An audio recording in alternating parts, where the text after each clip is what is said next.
4D printing. ठीक है, 4D printing 3D printing का एक उन्नत रूप है जिसमें मुद्रित वस्तुएं समय के साथ ऊष्मा, प्रकाश, जल, पीएच मान या चुंबकीय क्षेत्र जैसी बाहरी परिस्थितियों के संपर्क में आने पर अपना आकार, गुण या कार्य बदल सकती है। यहाँ चौथा आयाम समय को संदर्भित करता है, जिसका अर्थ है कि वस्तु स्थिर नहीं है बल्कि गतिशील और अनुकूलनीय है।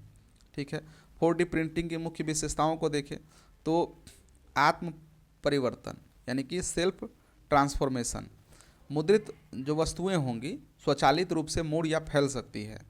दूसरा है कि संरचनाएं मामूली क्षति के बाद स्वयं की मरम्मत कर सकती है, स्वयं उपचार क्षमता। उसके बाद देखें तो भागों को अलग किया जा सकता है और नए रूपों में पुनः जोड़ा जा सकता है। इसके अलावा देखें तो उन स्थानों पर उपयोगी जहां मैनुअली असेंबल करना जो है कठिन है, जैसे अंतरिक्ष मिशन में। ठीक है, तो ये विशेषताएं हैं।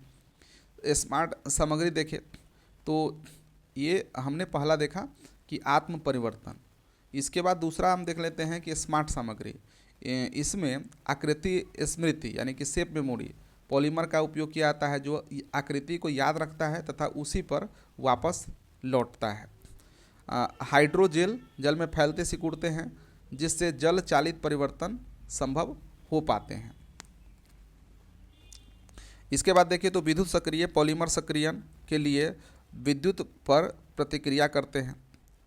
पदार्थों को एक साथ कई परिस्थितियों में अलग अलग प्रतिक्रिया करने के लिए तैयार किया जा सकता है और चिकित्सा प्रत्यारोपण के लिए जैव संगत सामग्रियों के संयोजन की अनुमति देता है। तो ये दूसरी विशेषता इसकी स्मार्ट सामग्री हमने देखी। तीसरी हम देखते हैं कि बाहरी उत्तेजना के प्रति प्रतिक्रिया, गर्मी, तापमान, आकार, स्मृति, सामग्री को मोड़ना खोलना, प्रकाश प्रतिक्रियाशील पॉलीमर संरचना में परिवर्तन करते हैं। कणों में अंतर्निहित चुंबकीय क्षेत्र वस्तुओं को गति प्रदान करते हैं। जैव चिकित्सा अनुप्रयोग, दवा रिलीज सिस्टम। ठीक है, प्रतिक्रिया को परिवर्तनीय या अपरिवर्तनीय होने के लिए प्रोग्राम किया जा सकता है। ठीक है, चौथा देखें तो समय आधारित कार्यक्षमता, मुद्रण के बाद वस्तुएं धीरे धीरे विकसित होती है, 3D मुद्रण की तरह स्थिर नहीं होती। इन मिनटों, घंटों या दिनों के बाद इसे मिनटों, घंटों या दिनों के बाद रूपांतरित करने के लिए प्रोग्राम किया जा सकता है। परिस्थितियों के अनुसार समायोजित होने की क्षमता, उदाहरण के लिए शरीर के तापमान के साथ समायोजित होने वाले कपड़े। ठीक है, चरणबद्ध संयोजन की अनुमति देता है, जैसे पहले एक परिवर्तन फिर दूसरा। और इसके बाद देखें तो वस्तुएं बहुचरणीय कार्यात्मक हो सकती है, अलग अलग समय पर अलग अलग कार्य। हम आगे देखें कि दक्षता और अनुकूलनशीलता, अगली विशेषता।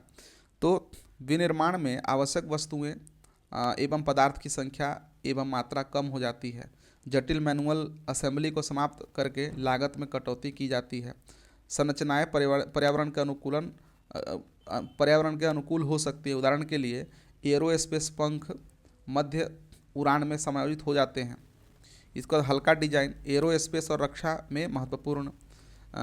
व्यक्तिगत अनुकूलन यानी कि प्रत्यारोपण पहनने योग्य उपकरण को सक्षम बनाता है और अपशिष्ट को कम करके और उत्पाद के जीवन काल को बढ़ाकर स्थिरता में सुधार करता है। तो ये सभी इसकी विशेषताएं हमने देखी 4D प्रिंटिंग की। अब इसका अनुप्रयोग हम देखते हैं जो तो देखें तो चिकित्सा क्षेत्र में स्व समायोजन प्रत्यारोपण, दवा वितरण प्रणाली। ठीक है, इसके बाद देखें तो एरोस्पेस एवं रक्षा स्व संयोजन संरचनाएं, अनुकूली पंख, हल्के तैनाती योग्य भाग, उन वस्त्र का निर्माण जो तापमान या वातावरण के अनुकूल होते हैं। इसके बाद है स्मार्ट इलेक्ट्रॉनिक्स और सेंसर। उसके बाद है लचीली पहनने योग्य प्रौद्योगिकी संबंधी सामग्री। उसके बाद है कि स्व समायोजित होने वाले स्मार्ट वस्त्र और आकार बदलने वाली रोबोटिक्स। ठीक है, तो ये सभी इसके अनुप्रयोग हैं।